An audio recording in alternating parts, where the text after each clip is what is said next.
Louange et honneur à notre Seigneur et Sauveur Jésus-Christ, le Fils de Dieu, le ressuscité du troisième jour. Dieu m'a dit ou mon cœur m'a dit. J'aimerais faire cette vidéo afin de pouvoir exhorter les enfants de Dieu, les frères et sœurs dans ces temps de la fin, dans ces temps qui sont les derniers, afin de véritablement mettre en garde le peuple de Dieu concernant les fausses prophéties qui pilulent un peu ici et là, que l'on retrouve dans les églises qui sont dans les maisons, dans les bâtiments d'église, ici et là. Et non seulement à prendre garde aux fausses prophéties, mais aussi à ne pas se séduire soi-même. Parce que parfois, bien aimé dans le Seigneur, notre cœur peut nous jouer des tours, notre cœur peut nous séduire. Et vous savez, lorsqu'on est attaché à une fausse espérance, lorsqu'on est attaché à une fausse promesse, eh bien, on perd des années dans le Seigneur. Et ce sont des années que malheureusement, eh bien, on ne peut pas rattraper, malheureusement. La grâce de Dieu est là, la miséricorde de Dieu est là, mais ce sont des temps qui sont malheureusement voilà, perdus, des années qui sont malheureusement perdues. Et on va d'emblée commencer en prenant le passage dans le livre de Jérémie. Jérémie chapitre 23, le verset 16. La parole de Dieu nous dit: Ainsi parle Yahweh des armées, n'écoute pas les paroles des prophètes qui vous prophétisent. Ils vous entraînent à des choses de néant. Ils disent les visions de leur cœur. Ils disent les visions de leur cœur et non ce qui vient de la bouche de l'Éternel.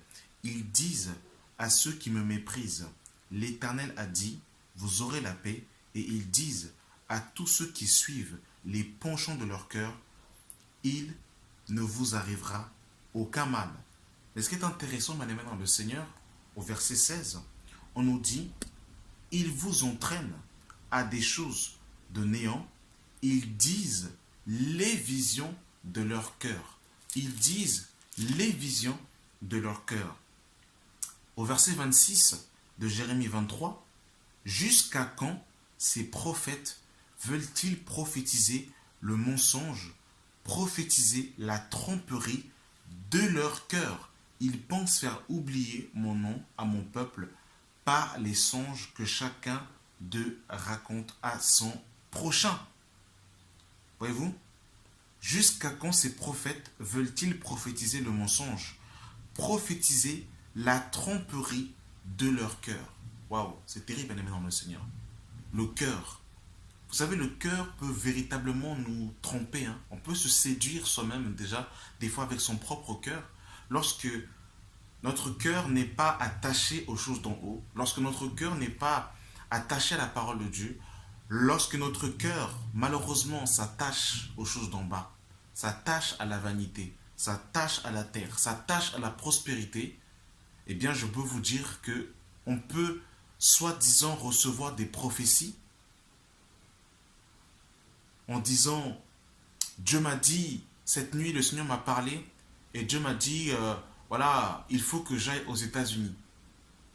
Dieu ne t'a pas dit d'aller aux États-Unis.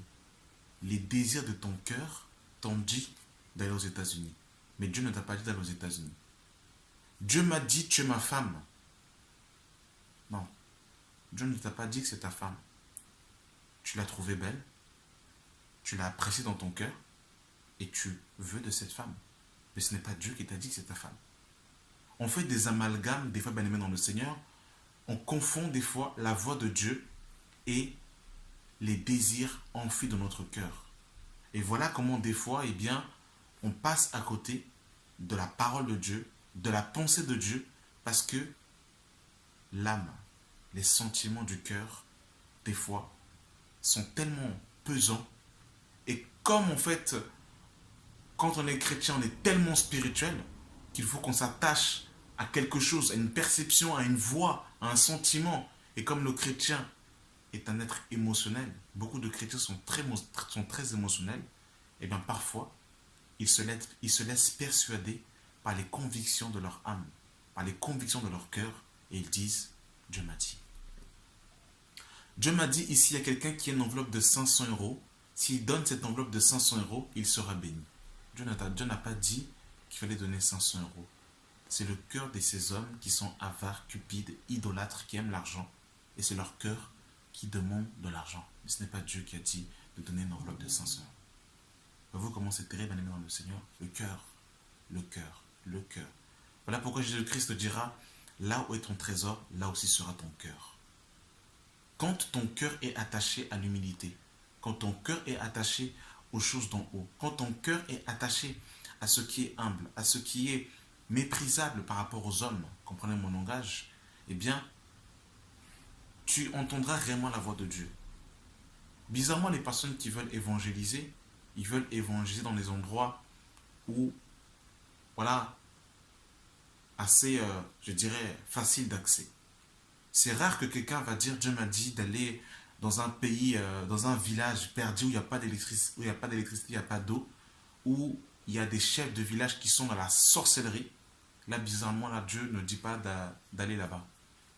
Bizarrement, Dieu ne dit pas, Dieu m'a dit, il faut que je pardonne mes ennemis. Il faut que je nourrisse ceux qui me maltraitent et me persécutent. Dieu m'a dit, il faut que je pardonne. Wow. Ça, par contre, ça, bizarrement, là, il n'y a pas de Dieu m'a dit.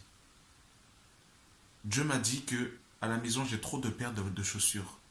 Il faut que j'aille le donner à ceux qui n'en ont pas. Quand j'ouvre mon placard, je constate que j'ai trop de vêtements.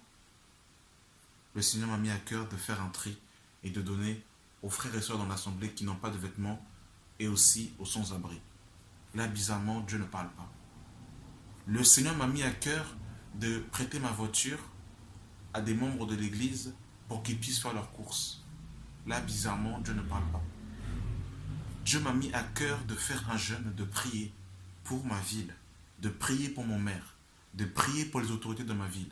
Dieu m'a mis à cœur de jeûner, de m'abstenir de manger et de boire, afin que ma ville soit visitée puissamment par le Saint-Esprit et que mes voisins, que mon immeuble soit touché par la présence de Dieu. Là, bizarrement, Dieu ne parle pas. Là, bizarrement, Dieu ne dit rien. Waouh. Dieu m'a dit de mettre à disposition ma maison pour l'assemblée afin que je puisse recevoir les frères et les sœurs pour que ma maison soit une source de bénédiction pour les frères et les sœurs. Là, Dieu ne dit pas.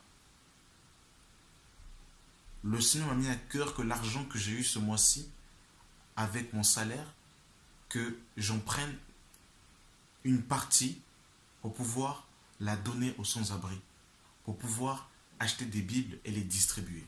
Là, par contre, Dieu ne dit pas. Et quand vous regardez les Dieu m'a dit, vous vous rendez compte que ce sont toujours des choses qui sont apparentes, c'est-à-dire des choses qui vont contribuer à la satisfaction de la chair. Dieu m'a dit de faire, de devenir cinéaste. Dieu m'a dit de devenir, de faire des montages vidéo afin que je sois vidéaste. Dieu m'a dit, voilà, que je serai prédicateur de l'évangile, apôtre des nations, et partout où j'irai, l'onction sera sur ma tête. Voilà. C'est compliqué. Que Dieu nous aide.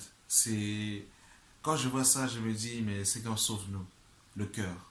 Le cœur. Vous savez, des fois on peut même faire des songes parce que on est tellement, voilà, on est tellement dans des activités, on a tellement des passe-temps charnels que des fois on fait des songes et on croit que c'est Dieu qui nous a parlé. Alors pas du tout. Regardez ce que la parole de Dieu nous dit dans le livre de Ézéchiel, Ecclésiaste chapitre 5, le verset 2. Car si les songes naissent de la multitude des occupations, la voix de la sensée se fait entendre dans la multitude des paroles.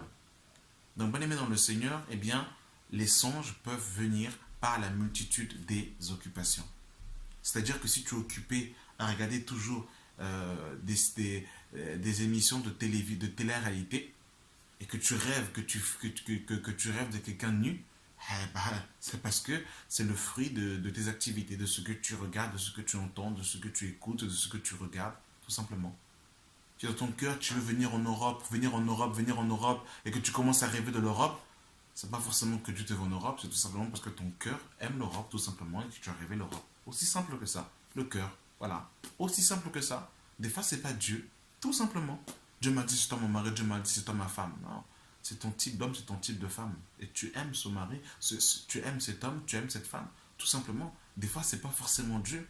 Des fois, vous savez, en fait, on est tellement spirituel, des fois, plus spirituel que le spirituel, qu'à chaque chose, eh bien, en fait, on veut rattacher quelque chose de spirituel. Alors que des fois, le Seigneur ne nous a rien dit, tout simplement. Mais c'est notre cœur qui s'est rempli de quelque chose, qui a eu une forte conviction, une forte pensée pour quelque chose, et on commence à vouloir, en fait, eh bien, le partager ici et là à tout le monde. Tout simplement. Voilà. Donc, vraiment, les mains dans le Seigneur, vraiment discernant la voix de Dieu et les choses dans notre cœur. C'est pour ça qu'il faut réellement l'épée de l'esprit pour pouvoir séparer âme et esprit, afin que réellement nous puissions avoir un discernement aiguisé pour savoir quelle est la pensée et la volonté parfaite de Dieu. Parce que le problème, c'est que lorsqu'on est trop sentimental, lorsqu'on est trop dans les émotions, on aura du mal à faire la différence entre la volonté de Dieu et les désirs de notre cœur, la volonté de notre âme. Et parfois, on va entremêler les choses et on va commencer à faire des fausses prophéties à toutes usamites. Dieu m'a dit, il faut que j'aille dans tel lieu. Dieu m'a mis à cœur ça. Dieu m'a dit ça, Dieu m'a dit ça. Non. Des fois, assieds-toi un peu et regarde et tu verras que des fois, c'est ton propre cœur. Et des fois, en fait, on se fait tellement aussi, eh bien, malheureusement, entourloupé aussi par ces fausses prophéties parce que notre cœur veut tellement entendre les prophéties. On aime tellement entendre les Dieu m'a dit. Eh bien, ces faux prophètes profitent aussi de ces choses pour pouvoir appuyer sur les boutons parce qu'ils savent aujourd'hui comment voilà, aguicher les chrétiens. Il suffit de parler de mariage. On parle de mariage. Un prophète est venu des États-Unis. Il va te prophétiser le mariage. Les gens vont courir.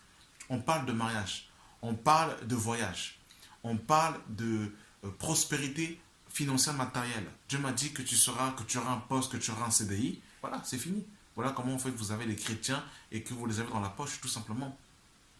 Voilà, c'est terrible. Que Dieu sauve son peuple. Voilà, j'ai voulu partager avec vous voilà, cette vidéo. C'était vraiment une vidéo d'exhortation, de mise en garde. Voilà, donc merci d'avoir pris le temps d'écouter cette vidéo et que la grâce et la paix soient avec vous au nom de notre Seigneur et Sauveur Jésus-Christ. Amen.